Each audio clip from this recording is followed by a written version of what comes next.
श्री नारद जी ने कहा, माधव, अब मैं श्री देवी की विशेष पूजा का विधान सुनना चाहता हूँ, जिसके करने से मनुष्य करते करते हो जाता है।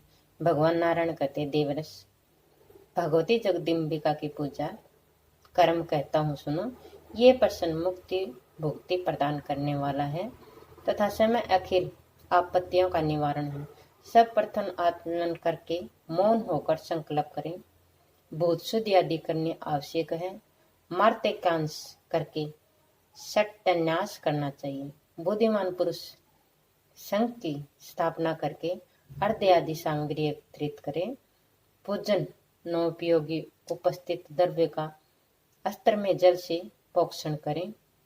फिर गुरु से आज्ञा लेकर पूजा आरंभ करें। प्रथम पीठ की पूजा संपन्न करके देवी का ध्यान करने का नियम है। भगवती के प्रति सदा भक्ति और प्रेम पूर्वक आसन आदि उपचार अर्पण करने के पश्चात रजों मृत और रस आदि से इन्हें स्नान कराएं। जो पुरुष सौंड संगक गन्ने के रस से भरे हुए सैकड़ों कलशों द्वारा भगवती महेश्वरी को स्नान कराते हैं, उसका फिर जगत में जन्म नहीं होता। इसी प्रकार जो पुरुष वेद के प्राण अपने आम अथवा ईख के इस रस से भगवती जगदम्बिका का स्नान कराते हैं, उसे घर से लक्ष्मी और सरस्वती कभी दूर नहीं होते। जो श्रेष्ठ मानव वेद का प्रायण करते हुए दाख के रस से भगवती जगदम्बिका का अभिषेक करते हैं, वे अपने कुटुंब सहित रसों में जितने रेणु हैं उनके वर्षों तथा देवीलोक में प्रतिष्ठित होते हैं। कपूर, अगूर, केसर, कस्तूरी और कमल के जल से वेद पाठ करते हुए देवी का स्नान कराने वाला पुरुष के सैकड़ों जन्मों में और वर्जित पाप भस्मीभूत हो जाते हैं। जो पुरुष दुग्धपूर्ण कलशों से वेद के मंत्र पढ़कर देवी का स्नान कराता है, वह कल्प पर्यंत क्षीर सागर में निरंतर स्नान करता है।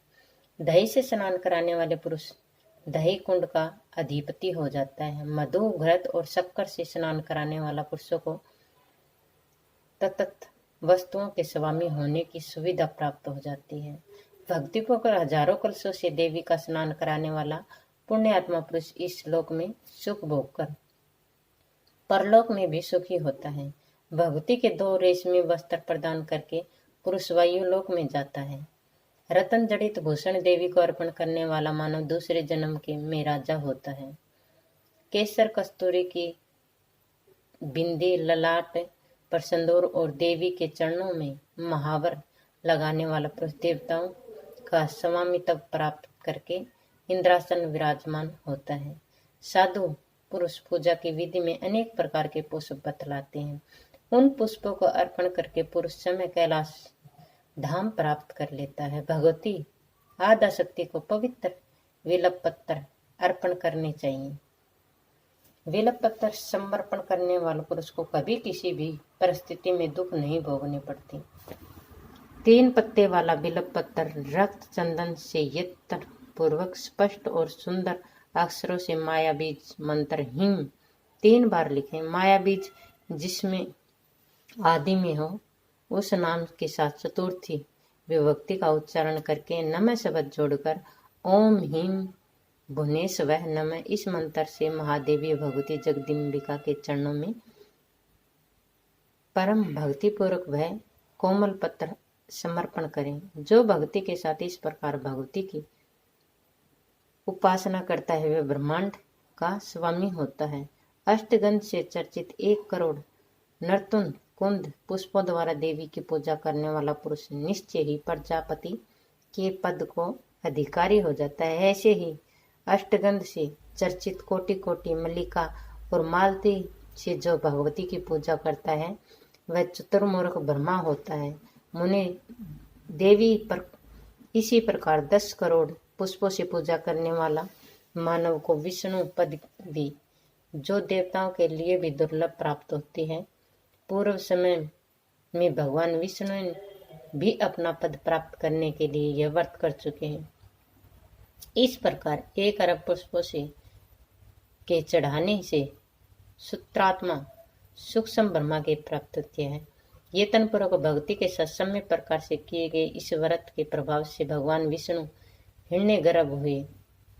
चंपा कुसुम अठहल वदुक दुपरिया और दाडिम यानी अनार जो पुष्प भी भगवती को अर्पण करता है, ऐसी विधि कही गई है। ऐसे अन्य भी बहुत से पुष्प भगवती श्री देवी को विविध अर्पण करने चाहिए। इसके अनंत पुण्य फल को ईश्वर भी नहीं जानते। जिससे ऋतु में जो जो पुष्प उपलब्ध हो सके उन हजारों पुष्पों के प्रतिवर्ष सावधान होकर भगवती महादेवी की पूजा करें। जो भक्तिपूर्वक इस प्रकार उपासना करता है वह महापात की और उत्पात की ही क्यों न हो, उसे सभी पाप भस्म हो जाते हैं। मुनि ऐसा श्रेष्ठ साधक अंत में भगवती के चरण कमलों को जो प्रधान देवता के लिए भी दुर्लभ हो वह प्राप्त कर लेता है, इसमें कोई संशय नहीं है।